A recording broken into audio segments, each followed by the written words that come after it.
Saludos, saludos, muchas bendiciones. En este momento quiero darle respuesta a la pregunta controversial: ¿por qué pecó Judas?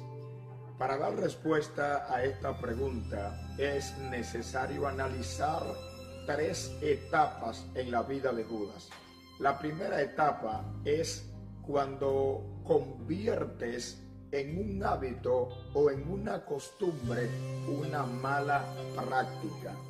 Judas realmente convirtió en hábito y en mala costumbre una mala práctica. Note que Judas no nace ladrón. Cuando Judas llega al equipo de los 12, Judas no era ladrón. ¿Cómo sabemos esto? Es sencillo. Los discípulos lo escogen como el tesorero del equipo.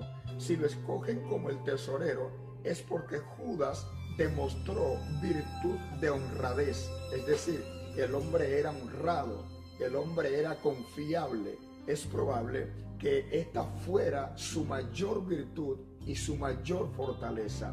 Pero un día, confiando en su fortaleza, confiando en su mayor virtud, el hombre metió la mano en la bolsa y extrajo algo de dinero. Probablemente esto le dolió, probablemente esto lo sintió en su corazón, pero lo hizo. Esto era una mala práctica. Y al repetirlo varias veces, convirtió de esta mala práctica una costumbre y un hábito. Y esta es la primera etapa de la vida de Judas, que convirtió en un hábito una mala práctica. Siempre que cometas en hábito una mala práctica, es la primera entrada a convertirte en un vil pecador.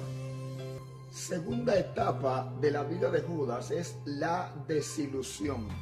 Note que cuando usted incurre en el pecado, ya a usted le desilusionan muchas cosas.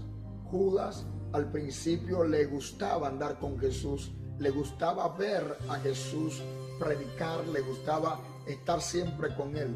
Pero cuando entras en la desilusión, ya los sermones te aburren, ya no sientes estar con él, ya no te apasiona estar con él. Había lugares donde Judas ya no frecuentaba, donde Judas ya no iba con el maestro y los demás discípulos. Realmente esto llevó a Judas a convertirse en un crítico de los sermones de Jesús, a convertirse en un crítico del propio Jesús y a convertirse en un crítico de sus propios amigos. Realmente una señal o un síntoma muy claro de que alguien está podrido por dentro o que el pecado ya ha tocado su vida es la crítica mala de otra persona, especialmente la de sus propios amigos. Ya Judas estaba carcomido. Y tercero, realmente la tercera etapa por la cual Judas pasa es la falta de esperanza.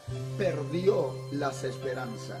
Note que el pecado de Pedro para la mentalidad judía fue más grave que el pecado de Judas.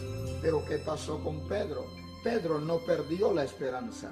Cuando Pedro peca, niega al Señor, automáticamente la Biblia dice que lloró amargamente y se arrepintió. Esto sucede porque no pierde las esperanzas. Mas sin embargo Judas comete un pecado menos leve que el que comete Pedro, porque para la mentalidad judía el negar era mayor y más fuerte que el traicionar. Y Judas comete un pecado menos leve, pero entonces incurre al suicidio, incurre a una práctica que realmente habla de una mentalidad vacía y de alguien que ya había perdido las esperanzas. El pecado de Judas no fue traicionar al maestro. El pecado que condenó a Judas fue el suicidio por falta de esperanza.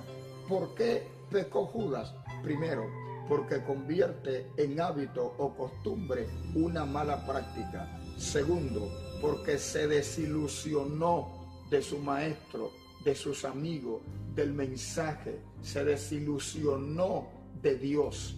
Y tercero, porque perdió todas las esperanzas. Dios te bendiga.